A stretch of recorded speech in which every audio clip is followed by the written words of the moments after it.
استغفار پڑھنا، اللہ سے توبہ کرنا دنیا کی نعمتوں کو حاصل کرنے کا ذریعہ بھی ہے اور آخرت کی بھلائی کا ذریعہ بھی ہے۔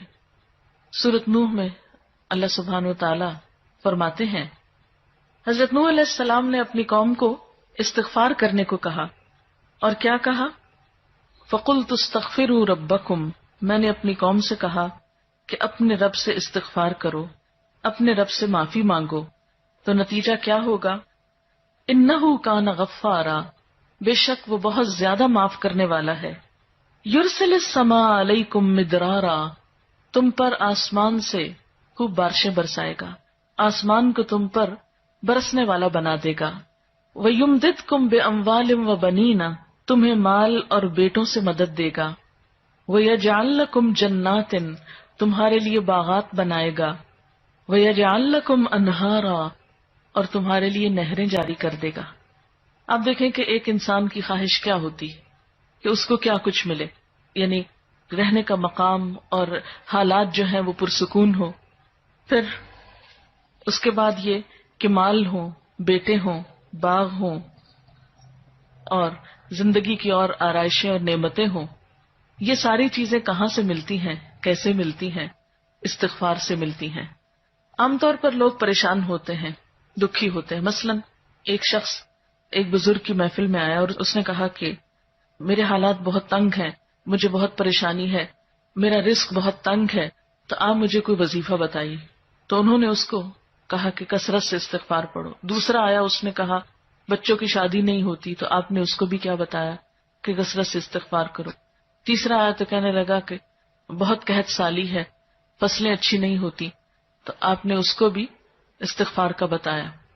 تو کسی نے ان سے پوچھا کہ بھائی 3 لوگ آپ سے 3 ڈفرنٹ مسئلے لے کر آئے ہیں، اپنی پریشانیاں لے کر آئے ہیں، آپ نے تینوں کو ایک ہی چیز بتائی ہے۔ تو اس پر انہوں نے یہی سورۃ نوح کی آیت پڑھ کر سنائی کہ دیکھو یہ قرآن میں اللہ کا وعدہ ہے، اور اللہ کا وعدہ سچا ہے۔ اللہ تعالیٰ کی بات سے بڑھ کر سچی بات کس کی ہو سکتی ہے؟ ہمارے پڑھنے میں کمی کوتاہی ہو سکتی ہے، لیکن اللہ کی بات میں کوئی شک نہیں۔ ذالک الکتاب لا ریب فیہ، یہ وہ کتاب ہے جس میں کوئی شک نہیں۔ لیکن یہ ہے کہ بعض اوقات ہم خود پڑھنے میں کوتاہی کر دیتے ہیں، تو جن کا رشتہ نہ ہو رہا ہو وہ بھی، جن کا ہو چکا ہو اور شادی کے پرابلمز ہو وہ بھی، جن کا ہو چکا اور پھر بچے نہ ہو وہ بھی، ان سب کے لیے ایک ہی وظیفہ ہے، اور وہ کیا ہے؟ استغفار کا۔ پھر اسی طرح ایک اور جگہ پر ایک اور پیغمبر نے اپنے لوگوں سے کہا وَاسْتَغْفِرُوا رَبَّكُمْ ثُمَّ تُوبُوا إِلَيْهِ إِنَّ رَبِّي رَحِيمٌ وَدُودٌ، اپنے رب سے معافی مانگو اور اس کی طرف پلٹ آؤ، بے شک میرا رب رحیم ہے اور اپنی مخلوق سے بہت محبت رکھتا ہے۔ یعنی جب کسی بندے پر کوئی تکلیف آتی ہے تو ایسا نہیں کہ اللہ تعالیٰ اس پر خوش ہوتے ہیں اور جان بوجھ کے ستانا چاہتے ہیں بندوں کو۔ اللہ تو بندوں کے حق میں بہت مہربان ہے۔ پھر سوال یہ پیدا ہوتا ہے کہ تکلیف آتی کیوں؟ اگر وہ ہم سے محبت کرتا ہے اور وہ بہت مہربان ہے، تو بات یہ ہے کہ کچھ چیزیں ہم اچھے حالات میں سیکھتے ہیں اور کچھ چیزیں ہم ہارڈ شپ سے سیکھتے ہیں۔ کچھ نعمتوں کی قدر ہم اچھے طریقے سے ویسے ہی کر لیتے ہیں، اور کچھ چیزوں کی قدر ہمیں اس وقت آتی ہے جب کوئی مشکل پیش آتی ہے۔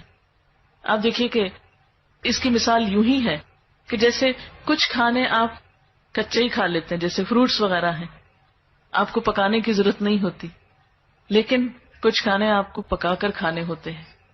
اسی طرح زندگی میں کچھ حالات ایسے ہوتے ہیں کہ جن میں آپ آرام سے سیکھ جاتے ہیں، یا کچھ باتیں آپ کو بغیر کسی مشکل کے سمجھ میں آ جاتی ہیں، لیکن کچھ باتیں آپ کو مشکل آنے پر سمجھ آتی ہیں۔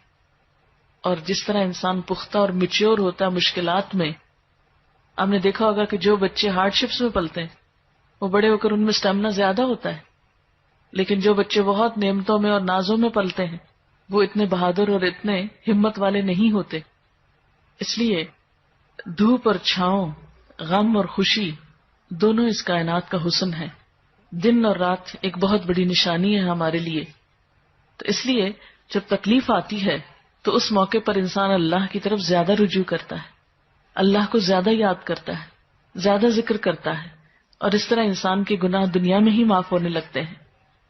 ایک اور جگہ پر آتا ہے وَأَنِسْتَغْفِرُوا رَبَّكُمْ ثُمَّ تُوبُوا إِلَيْهِ يُمَتِّعْكُمْ مَتَاعًا حَسَنًا، اور یہ کہ تم اپنے رب سے معافی چاہو اور اس کی طرف پلٹ آؤ تو وہ تم کو اچھا سامان زندگی دے گا. یعنی دنیا کی اچھی نعمتیں کس سے ملیں گی؟ استغفار سے. اور اس کے لیے دعائیں کیا ہیں؟ ربنا اغفر لنا، یہ قرآن پاک کی دعائیں ہیں استغفار کی. ربنا اغفر لنا ذنوبنا واسرافنا فی امرنا وثبت اقدامنا. ایک اور دعا ہے ربنا آمنا فاغفر لنا وارحمنا وانت خیر الراحمین. پھر اسی طرح ربنا ظلمنا انفسنا وان لم تغفر لنا وترحمنا لنکونن من الخاسرین انت ولینا فاغفر لنا وارحمنا وانت خیر الغافرین. پھر اسی طرح ربنا فاغفر لنا ذنوبنا وکفر عنا سیئاتنا وتوفنا مع الابرار. پھر اسی طرح رسول اللہ صلی اللہ علیہ وسلم نے بھی کچھ ایسی دعائیں سکھائی ہیں جو استغفار کا ذریعہ ہیں. رب تقبل توبتی واغسل حوبتی واجب دعوتی وثبت حجتی واہد قلبی وسدد لسانی واسلل سخیمۃ صدری. رب اغفر لی وتب علی انک انت التواب الغفور. استغفر اللہ الذی لا الہ الا هو الحی القیوم واتوب الیہ. اللہم انی ظلمت نفسی ظلما کثیرا ولا یغفر الذنوب الا انت فاغفر لی مغفرۃ من عندک وارحمنی. اسی طرح اللہم اغفر لی خطیئتی وجہلی واسرافی فی امری وما انت عالم به منی. اللہم اغفر لی جدی وہزلی وخطیئتی وعمدی وکل ذلک عندی. اسی طرح اللہم اغفر لی ذنبی کلہ دقہ وجلہ واولہ وآخرہ وعلانیتہ وسرہ. تو یہ استغفار کی دعائیں جو ہیں یہ انسان کے لیے بہت سی رحمتوں اور بخششوں کے اور عنایتوں اور برکتوں کے دروازے کھولتی ہیں. استغفر اللہ استغفر اللہ استغفر اللہ اللہم اغفر لی اللہم اغفر لی. کیونکہ ہر روز انسان کے اوپر مختلف طرح کی حالتیں آتی. انسان جس وقت بھی پریشان ہو، جس وقت بھی غمگین ہو، جس وقت بھی دکھی ہو، فوراً اگر اپنے رب کو پکارنے لگے تو انشاءاللہ وہ غم اور دکھ جو ہے اس سے انسان کو فوری طور پر ریلیف ہوگا. جیسے جسم کے اوپر پہنچنے والے زخم اور تکلیفیں ہوتی ہیں نا، تو ان کو اگنور نہیں کرنا چاہیے. مثلا اگر کہیں کٹ لگ گیا تو آپ اس کو ایسے نہیں چھوڑیں گے، اس پر کوئی دوا لگائیں گے یا کوئی پٹی لگائیں گے یا اس کو صاف کریں گے یا اس کو مرچوں سے، صابن سے، اس طرح کی چیزوں سے بچائیں گے تاکہ وہ بڑھے نہیں. اسی طرح جو روح پر کٹ لگ جاتے ہیں یا انسان گناہ کر کے اللہ کو جو ناراض کر لیتا ہے تو اس سے انسان اگر فوری طور پر نکلتا نہیں اور اس کا علاج نہیں کرتا تو بعض اوقات وہ گناہوں کے دھبے اور وہ دل کی سیاہی اتنی گہری ہوتی چلی جاتی ہے کہ انسان کو ایکیوٹ ڈپریشن میں لے جاتی ہے. اور بعض اوقات پھر اس کے لیے بڑی بڑی دوائیاں اور بڑی بڑی دوائیں اور دعائیں بھی کام نہیں کرتی. اس لیے انسان کو ہر روز کثرت کے ساتھ استغفار ویسے بھی کرنا چاہیے. اسی لیے ہم دیکھتے ہیں کہ اللہ کے رسول صلی اللہ علیہ وسلم جو معصوم تھے، گناہوں سے پاک تھے، جن کا کوئی گناہ بھی نہیں تھا، وہ دن میں 70 سے 100 بار استغفار کرتے تھے. اور آپ سے بڑھ کر مصروف بھی کوئی نہیں تھا. ہم تو یہ کہہ سکتے ہیں نا کہ ہم کیا کریں، ہمیں تو وقت ہی نہیں ملتا، نماز پڑھیں یا یہ بچوں کو سنبھالیں یا کون سا کام کریں کون سا نہیں کریں، کس وقت یہ تسبیحاں پڑھیں. ٹھیک ہے، ضروری نہیں کہ آپ کسی کونے میں بیٹھ کے لمبی تسبیح پڑھیں. آپ اٹھتے بیٹھتے چلتے پھرتے باتوں میں گفتگو میں کسی کی سنتے وقت دل میں آپ استغفار کثرت سے پڑھ سکتے ہیں.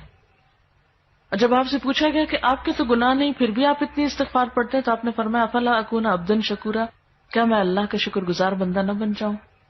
تو شکر گزاری تو ویسے ہی اللہ تعالیٰ کو پسند ہے. سبحانک اللہم و بحمدک اشہد ان لا الہ الا انت استغفرک و اتوب الیک. السلام علیکم و رحمۃ اللہ وبرکاتہ.